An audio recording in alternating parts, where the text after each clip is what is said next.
Okay, so welcome again, guys, to Crouching Deadwood, Hidden Nebari. Thanks everyone for your comments on the first episode. Here's Scott tuning in from windy Wellington. How's it going, Scott? Yeah, pretty good. Saying windy Wellington, we actually got a break today, and the wind was really calm in comparison to what we usually get. We've just been getting hammered already this year, and the redwoods are stressing out, but everything else is pushing good. I got out to Waikanae early this morning to work with some club members that you're familiar with because you work with them too, like Kevin from Otaki, and then Carolyn and Shaylin from Waikanae, and then Mandy that's in Wellington. We all got together at Shaylin's house and did some repotting and styling. And this is cool. So Shaylin's daughter, Catherine, she's like in her early 20s. She's into bonsai now. Nice. And we repotted 2 of her trees. One was a Japanese black pine that Shaylin bought from you. Oh, yeah. I was able to repot it and just do some like initial work on it. And then she had a really cool pyracantha that we got into a Selwyn pot. Selwyn's a potter here in Rotorua, New Zealand. And those 2 pieces just fell into place, and you're like, yes, this is what repotting is all about. Awesome. Oh, great. Sounds like a good day. So just this afternoon repotted a large Japanese Zelkova, maybe 1.5 meters tall. So that was fun, into a handmade pot. Once that leafs out, that'll look quite nice. So today we're going to go into spring watering. Yeah. What else are we going to talk about? Fertilisation in spring. Yeah, cool. And growing deadwood later on. Brad, let's get into it. So do you want to just come in and have a chat about your thoughts on spring watering, difficulties? Yeah. It's just really paying attention to my habits and then making intentional changes. Like in winter, I'm rarely watering. I'm really only watering when it's super effing crazy with the wind, just to like counterbalance what's going on. But now I have to remind myself in spring when we have sunny days, the trees are going to start transporting more water, sugar, and carbohydrates, and elongation's happening. So now I have to pay attention and start spot checking everything more thoroughly, rather than just going like, cool, everything's cruising at winter pace.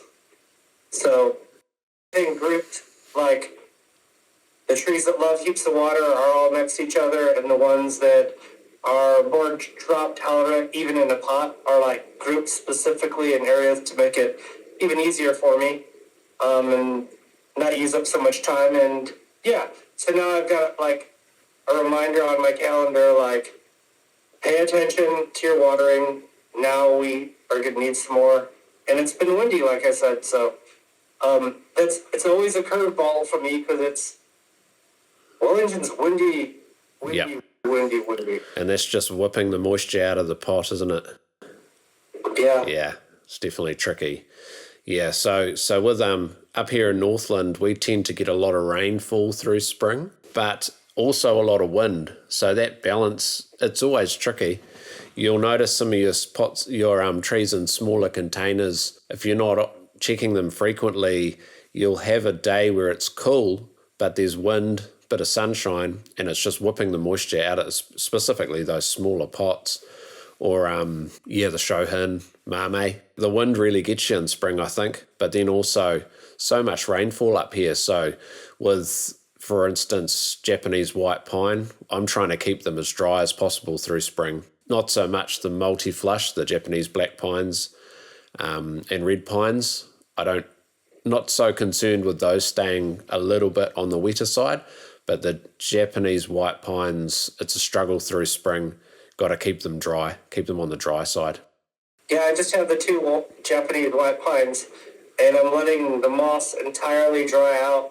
And then I have one little corner I flip up and kind of poke around to like assess what I need to do and go from there. Yeah, it's certainly tricky. And one of your Japanese white pines is in a low container, shallow. It's less than 2 centimeters on the inside, yeah. So it's good. It'll be drying out quickly, but you do have to watch it because it'll dry out completely, which can happen with a Japanese white pine. It'll be okay, but you don't want to go too far. That's the tricky thing with Japanese white pines. That's why they're so difficult. Yeah. Would you suggest, as we get through spring and into summer, put like a ceramic tray underneath with some water in it, not like submerging the pot into water, but having water underneath the pot so it doesn't dry out, because in summer it's like can be dry, hot, and windy. Yeah, especially where you are. So yeah, you can definitely do that, especially with your shohin and mame, sitting them in a dish of pebbles with water. So it's gonna raise the humidity level. You've done that with your mame trees before, haven't you? Yeah, I've got the 4 stations, like they're on top of pumice and shallow trays, so I water them as they need to be, like into the pumice, so I don't get away and come home and they're like toast. Yeah, nice. Yeah, I'm doing a lot more mame sized stuff currently, usually because I'm more the larger material, but I'm doing a whole selection of mame size stuff for the next coming few years. And so I'll be doing that. I'll be sitting them all through summer in a tray of pebbles with water or pumice, with keeping that moisture level high, letting them root into that pumice, potentially even through the drainage hole also. Yeah. It's such a fun size to work with. In regards to how small the pots are, and like they need a lot more work than bigger ones do, because like the scale of work is very different. But even those Chinese elms that I got from Sandra from Hamilton, that we pruned them back and repotted them. They're first to come to the show this year, and they're like, as tiny as they are, they're like pumping out lots of growth. Yeah, that's good, eh? Yeah, I remember seeing those last time I was at your place, and they're coming along well, aren't they? Yeah, getting that ramification going. And not like a joke funny, but like those were established in 1995, and she gave me a yearly repot photo update with all of them. And just in the short period of time that I've had them, working them a little bit differently than she did, they're already vastly different for being so tiny. Yeah, fast results. Yeah. Quick results, especially with Almus parviflora, Chinese elms. So let's go into fertilisation too for spring. Just run through a few points. Are you fertilising what's your fertilising regime currently for spring, coming into spring? Right now I'm using a liquid fertilizer, lighter than what it's recommended, every 2 weeks. And I'll do that all the way through spring on everything. The Japanese black pines and red pines also have granular organic fertilizer in baskets on them. And at the end of spring, I'll add fertilizer baskets with granular fertilizer to deciduous and evergreens to keep the internodes like shorter. Yeah, cool. Yeah. Are you fertilising your like Japanese white pines and sylvestris, like single flush, just with liquid feed at the moment? Have you been fertilising them? Liquid fertilizing them. Yeah, because I guess depending on where your pine is at, if it's a single flush, if it's entering refinement, you might want to hold off on a bit of fertilising through spring. But I'm just trying to think where some of your trees are at. So you've got a couple of sylvestris that are starting to be quite ramified. Hey. Yep. Yeah. So have you been fertilising those? In the rectangle. Yeah. Oh, nice. Yeah, so with our Japanese black pines and our red pines, we'll want to be fertilising. Hopefully, we've started fertilising early spring, maybe all through winter, because we're going to get those bounding with energy so that we can do our decandling if the tree is up for it. We'll judge it, around Christmas time. So those ones we're fertilising heavily. But yeah, I'm not fertilising any Japanese white pines where I've got a nice needle size. But if I'm trying to build the trunk or branches and just get a larger tree, then I am fertilising those single flush.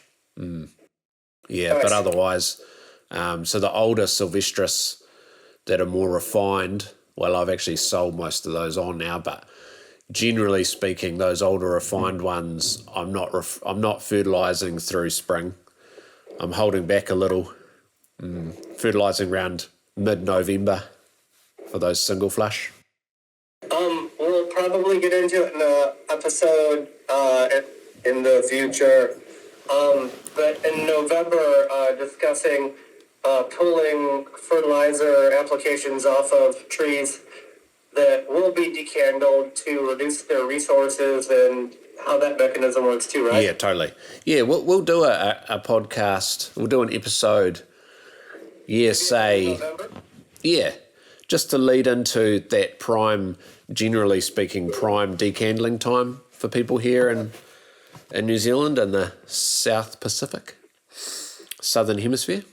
So yeah, we'll touch on that in November. That would be good because you're likely going to be decandling. If you are going to be decandling, you'd be doing it just before Christmas. You know, maybe depending on where you are, Northland, starting couple of weeks. Well, yeah, a couple of weeks before Christmas, and depending on the size of the tree, through to decandling smaller stuff. On that size topic, were you referring to like maybe Shohin would get decandled in the first week of January or right around there? Yeah. Smaller trees later, bigger Earlier. trees in the beginning? Yeah, so we'll touch on that around November. Will be good. Yeah. Yeah, cool. Okay. We talk about foliar sprays, or is that anything that you're into? Yeah, I do foliar sprays, for sure. Yeah. Yep, CalMag, calcium, magnesium, but also just I lean heavily on a liquid seaweed, just a budget, just straight liquid seaweed fertiliser that I'm foliar feeding and soil drenching twice a week actually on most trees we have, aside from, you know, through that spring period like I mentioned on some of the single flush or deciduous. I'm not fertilising deciduous at all in spring because I don't want that big internode push, unless you're trying to build a big trunk or something like that. But I field grow a lot of our deciduous, so I've already got the trunk line size and base sussed, generally speaking. The phrase fertilized sounds like a great name for a metal band, right? Yeah, it does. I have talked about this. There's a lot of terminology through Bonsai that can switch over to music in terms of song names, topics.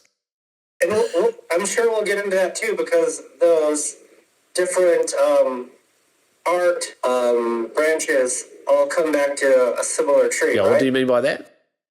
So like the theory and application and practice, like you don't get good at drumming or acrylic painting or bonsai after you read the coolest book ever.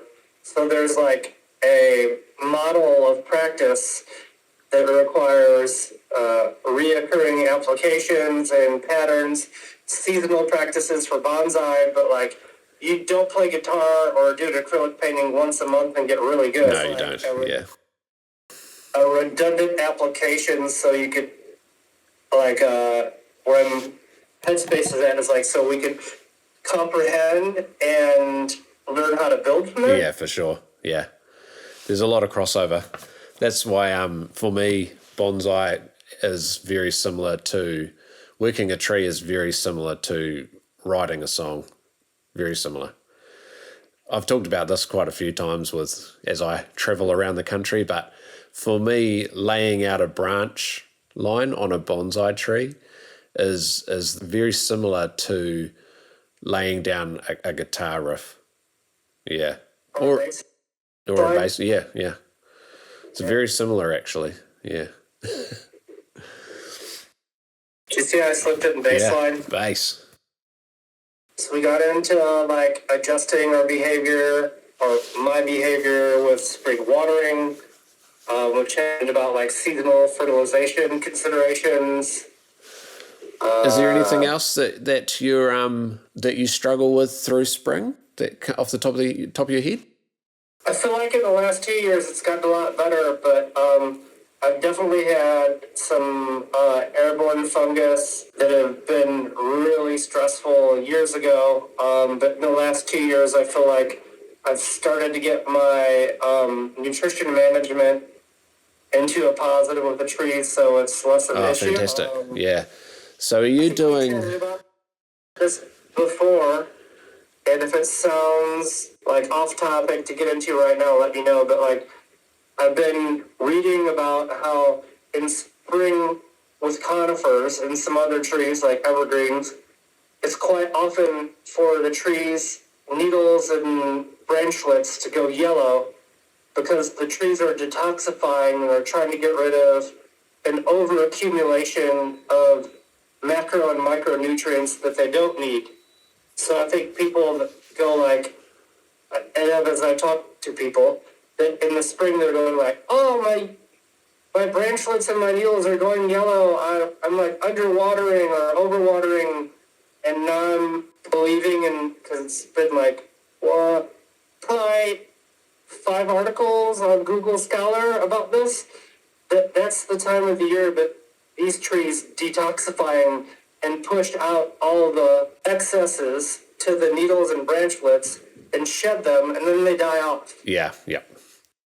So it's like the tree, it knows that like, cool, I'm detoxing right now. And of course, it's quite common with radiata pine, I've noticed.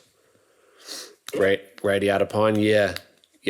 I've noticed that quite a bit around the country. So, and yeah, I've done a lot of work with radiata, and you will notice in spring as the new candle pushes, this is not for every tree, but for any trees that might be doing that toxin dump, you'll notice that the needle, just even the previous year's needle, will yellow on the tips and slowly die back as the current candle is extending and opening up.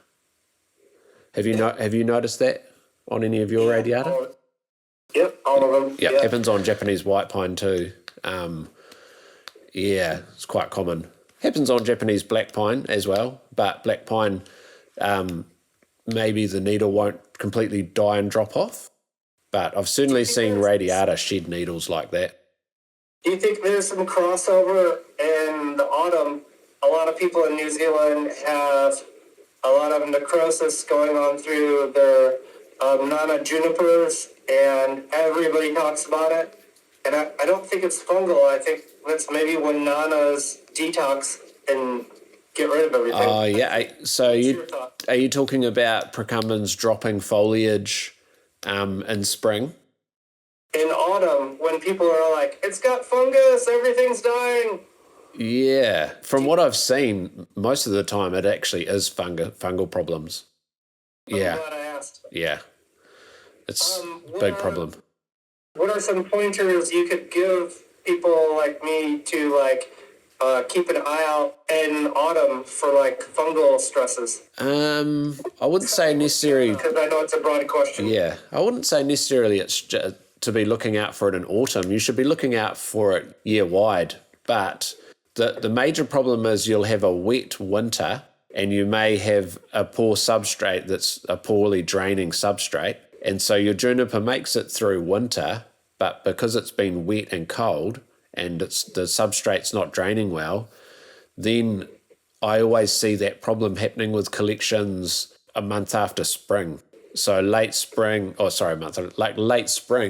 they're having problems. It's yellowing, but they're not picking up that it's yellowing. I can spot it from a mile away as soon as I walk into someone's garden, but other people may not notice it until it's always too late. As soon as that foliage dulls off and isn't bright anymore, that means that it's going downhill, and you can hit it with spray it with lime sulfur or copper oxychloride, and that foliage is still going to die, but you're hopefully preventing it from spreading to the remaining foliage.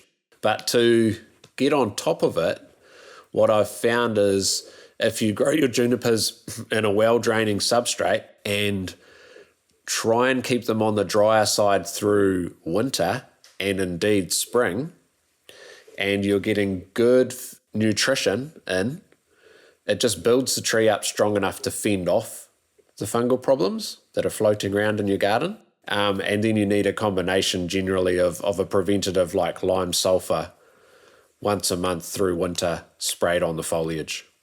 Yeah.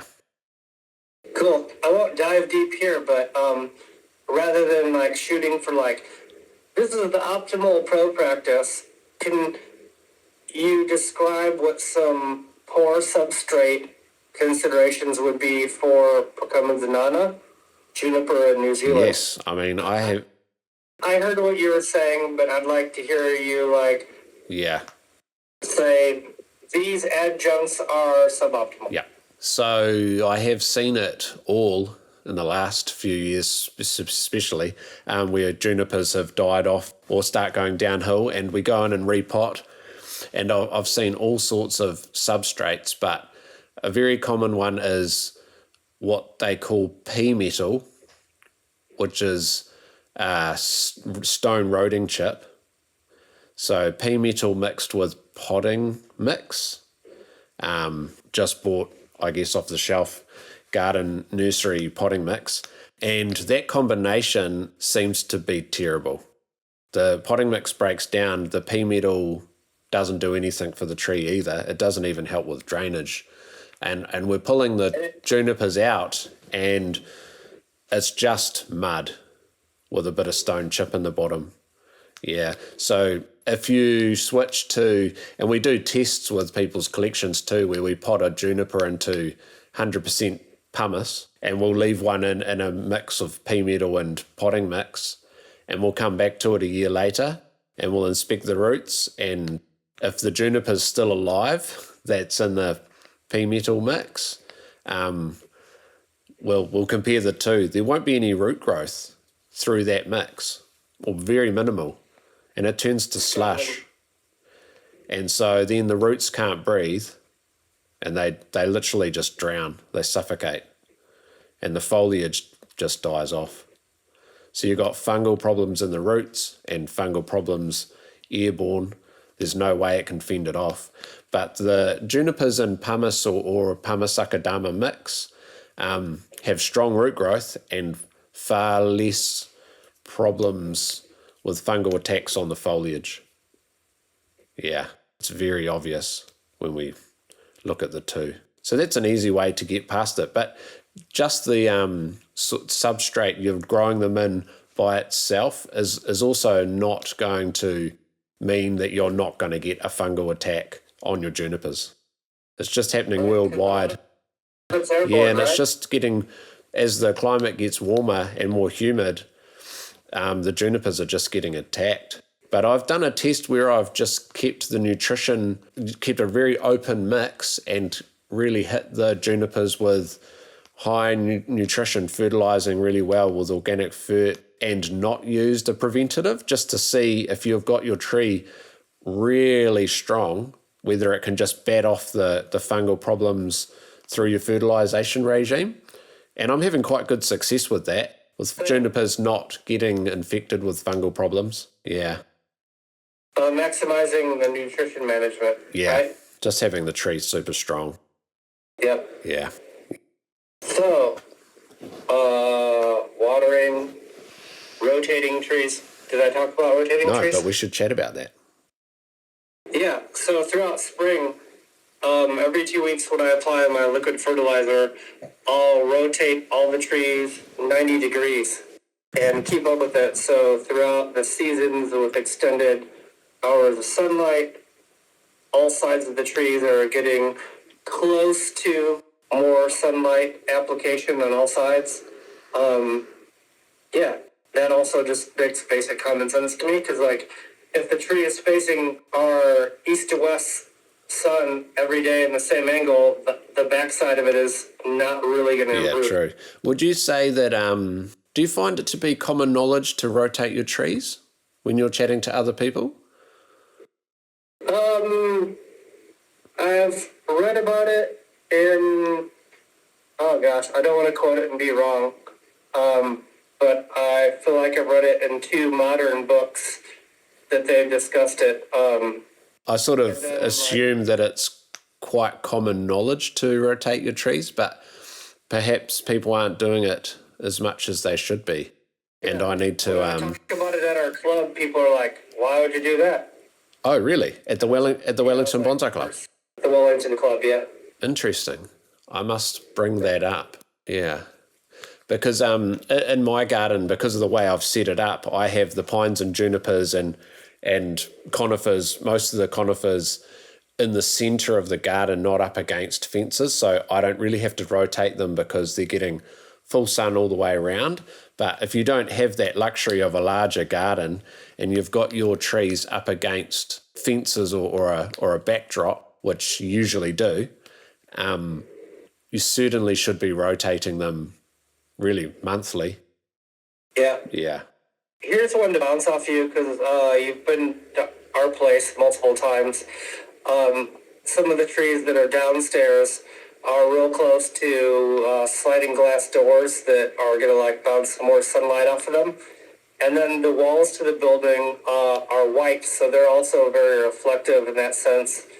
And I think in cases like that, when trees are really close to windows and sliding glass doors, windows and windows, and other glass, it's really important to rotate those trees, as well as trees that are growing really close to, like, say, a white fence or a white wall. Would you agree? Yeah, certainly. Yeah. Yeah, you also, another aside to that, have you tried through summer as it gets warmer, because it's so windy where you are, and you've got white walls all around you and built up concrete, but the wind factor and the heat, have you tried have you ever wrapped your smaller trees or indeed any of your trees in a white towel, wet towel, to conserve and lower the temperature, conserve moisture? I haven't, but I've seen it come up in different blogs from different professionals of using wet towels, also using aluminum foil around the container, just so the container doesn't get like boiling hot during the day. Reflect heat, yeah. Most of that, what I read, wasn't for big trees, it was for small ones because they're more susceptible to like getting roasted. Yeah, for sure. Yeah, it works really well. So that's something for you to consider, or anyone, in fact, to consider coming through this summer. If you think it's going to be really hot and you might be, say, late getting home from work and you might not be able to water on time. If you've got scenarios like that happening, just soak a towel and wrap it around some of those trees that you're worried about drying out. This certainly helps. It seems really, really logical because, like, a growing curve for me has been like, it's hot and it's windy. Yeah. And then I'm just like, hot, windy. Okay, I've got compounded issues here. I need to see what I can do to offset those stresses. I'm getting there, and I'm feeling finally confident and that I'm prepared to deal with them. My only concern is dealing with the redwoods because they can handle the heat, but they can't handle the heat and the wind. Yeah. I was just thinking about your redwoods, actually. Say the redwoods that are in the smaller ones, or the smaller containers, those are ones you could potentially, utilise that, wrapping that wet towel around them through summer. Just those we're talking sort of February, mid-February, high temperatures. Might help, actually. It's worth the little bit of effort it takes to keep them healthy. Yeah. With your, what you call it, big red, your really large redwood, did you end up removing the top foliage of that? Or is there still foliage up in that high apex point? You/me stripped it, and it's a big gin now. Oh, that's right. Yeah, nice. Because the top of the tree just kept getting smashed by the wind. Oh, yeah, that's right. Yeah. Yeah, cool. It's like the redwoods do incredibly well. Like you're just like such night and day kind of situation in summer and autumn and winter, and then in late winter and spring, the wind just destroys Yeah, it. it's just that fine new growth, isn't it? Yeah. So actually that brings us onto our next topic, growing deadwood, because you wouldn't have deadwood in that large redwood if it wasn't there to begin with. So that leads us into our next topic, growing deadwood. Can I begin by talking from like far more of a beginner's situation? Yeah. So in my adventures with trees, some people at our club were like, "Ah, cool, just cut that off. You won't use it." And I was like, "Yeah, cut it off. Make a wound." And they're like, "Use concave cutters and cut it in deep, and it'll like the wound will roll over." And I did what I was told, but as I started to follow more professionals like yourself, I understood I was cutting away a potential to develop character. Because on this topic of growing deadwood, we need to like let the tree continue to grow and create branches that are of good thickness, add some movement to them, and then when the timing's correct, strip and style them to make them part of the composition rather than cutting them concave or into real short 1 or 2 centimeter gins where like they have a lot less character. Yeah, that's right. Yeah.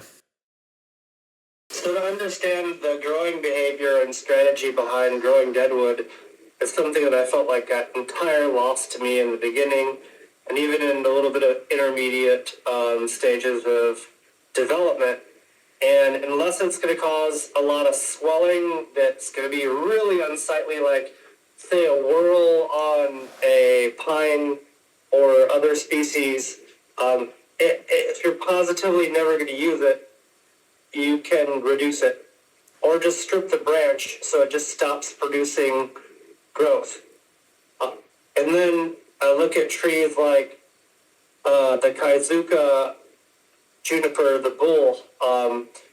You really did such a significant job of growing the deadwood. It looks so intentional and badass that now I'm like reverse engineering how I look at trees and go like, okay, yeah, I cut that off. That was an opportunity. So like just cutting branches off aren't always the best idea because we need to grow our deadwood, right? Yes, that's right. So, yeah, a common occurrence when people come into my garden or see, especially some of our larger junipers, they always ask, where did we collect those trees from?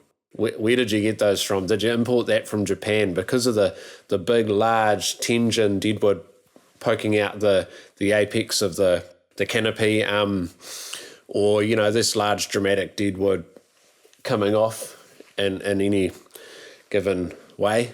But yeah, so when I say to them, oh no, we grow that deadwood, we had to grow that deadwood, the penny sort of drops and they go, oh right. So when we're developing a tree, if it's different if we've collected something already out of the mountains and it's already got potentially already got great deadwood.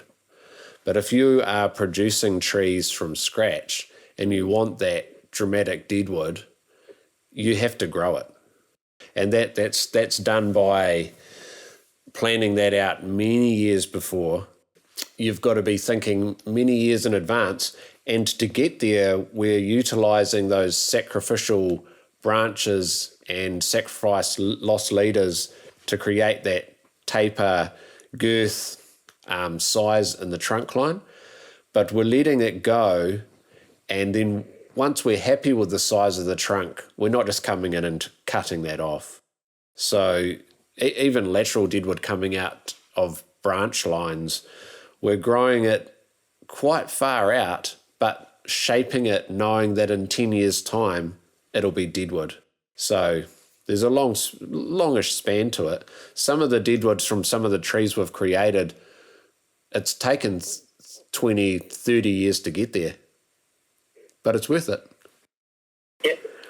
And think that's something that's like, as I'm building skills, that like is really important to talk about because it can really benefit everybody's practice.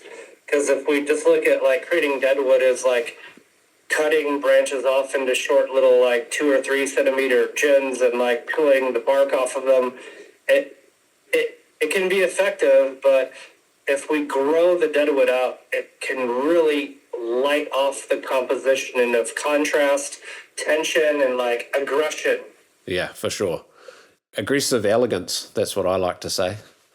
Aggressive elegance. Next.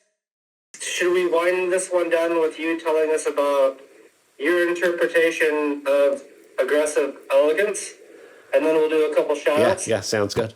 Yeah, so that aggressive elegance, that's what I use as a term to describe some of our, usually the literati forms that we create with the conifers that we've been creating, but we're creating an elegant form, but with a lot of aggressive deadwood, and that just seems to be up my alley. So that's why I like to talk about that aggressive elegance.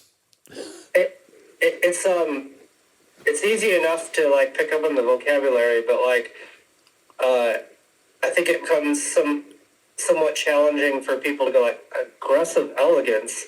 Like, how do those two dance together? And I feel like it's identifying like the movement of the tree and introducing texture and seeing intentional development, and like that takes a while to pick up on. But then I also say aggressive elegance, in my opinion, is very suitable to the music that you play and record. Ah, true. Yeah. Yes. Does that sound fair? Yeah, it would actually. It's also similar to any artwork I do. I just like contrast. So, you know, I'm definitely into the darker, sort of more melancholic side of things. And so through that heavy weight of light and dark, specifically darkness, that real weight is penetrated by the contrast of the light. So I guess aggressive elegance is a really elegant literati form, sort of probably quite feminine and curvaceous, but the aggression comes from the really aggressive deadwood that might be coming right at your face. Or bends. Or crazy bends or shari, and dropping branch lines with a bit of weight to the foliage. But it's all about contrast. I just love that contrast and drama. You know that tall radiata literati that I have? It's in that Stephen Bailey pot that's like real like aggressive. Oh, the heavier Stephen Bailey pot? Yeah. One. Yeah. And because it's real windy where I'm at, that was like, for me, that was like, I got to get that pot because it's heavy. But that tree is very like, I'm not into gender pairing, but sometimes it really does favor how we discuss these elements. That radiata was very feminine and tall, thin, curvaceous. And I just thought about it overnight before that morning we repotted it, and I was like, there's a lot more like tension and like conflict between the two, and that made me excited to like pot the two together and go like, let's see how this looks for 2 or 3 years. Yeah, for sure. Yeah, those pairings, that contrast, if it aesthetically works, it can be fantastic. Contrast is certainly needed. I love it. Anyway. I think it's just as important as textures. Yeah, it is, for sure. Yeah. Some shout-outs? Yeah. Not so much a shout-out initially, but it's 33 days until the Hamilton Bonsai Expo that's in Hamilton, New Zealand, October 11th and 12th. That's a Saturday and a Sunday. And they, in my opinion, always put on an epic show. I'm using some of my like annual leave, and you and I will get up there on Friday, and then the show opens on Saturday and Sunday. I believe you're scoring the show. Will you also have a booth? Like Yes, a retail booth? yes, I will actually. Hopefully, have some trees for sale if I don't sell out before then. And I'll be judging the show. Also, they will have a display there, which is quite exciting. It's a 3D scanning setup that's done through Margaret at the Hamilton Bonsai Club and through Waikato University.